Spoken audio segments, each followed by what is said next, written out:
Hi hello ನಮಸ್ಕಾರ ವೀಕ್ಷಕರೇ. ಇದು ಸೌದತ್ತಿಯಲ್ಲಿ 9ನೇ ಶತಮಾನದಲ್ಲಿ ನಿರ್ಮಿಸಿದ ಕೋಟೆ. ವೀಕ್ಷಕರೇ, ಈ ಒಂದು ಕೋಟೆಯ ಇತಿಹಾಸವನ್ನು ನೋಡೋದಾದರೆ ಅಷ್ಟೊಂದು ದೊಡ್ಡದಾದ ಇತಿಹಾಸವೇನಲ್ಲ.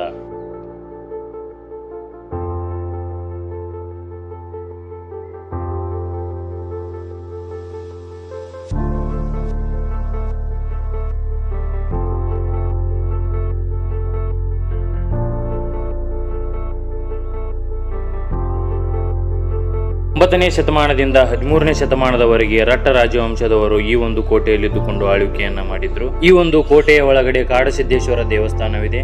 1730ರಲ್ಲಿ ಸವಣೂರು ನವಾಬ ಈ ಒಂದು ಕೋಟೆಯನ್ನ ನಿರ್ಮಿಸಿ 1734ರಲ್ಲಿ ಧಾರವಾಡ ಮತ್ತು ಸವದತ್ತಿಯನ್ನ ನರಗುಂದ ದೇಸಾಯಿಗಳಿಗೆ ಉಡುಗೊರೆಯಾಗಿ ನೀಡಿದರು. ಈ ಒಂದು ಕೋಟೆ ಮೈಸೂರಿನ ಹೈದರಲಿಯ ನಿಯಂತ್ರಣದಲ್ಲಿತ್ತು. ಈ ಒಂದು ಕೋಟೆ ಬೃಹದಾಕಾರದ ಗೋಡೆಗಳನ್ನು ಹೊಂದಿದೆ, ಆದರೆ ಯಾವುದೇ ರೀತಿಯ ದೊಡ್ಡ ಇತಿಹಾಸವೇನಿಲ್ಲ. ರಾಣಿ ಚೆನ್ನಮ್ಮರ ಆಳ್ವಿಕೆಯ ಕಿತ್ತೂರು ಸಂಸ್ಥಾನ ದೊಡ್ಡದಾದ ಇತಿಹಾಸವನ್ನು ಹೊಂದಿದೆ, ಆದರೆ ಕೋಟೆಗಳೆಲ್ಲ ಬ್ರಿಟಿಷರಿಂದ ನೆಲಸಮವಾಗಿವೆ.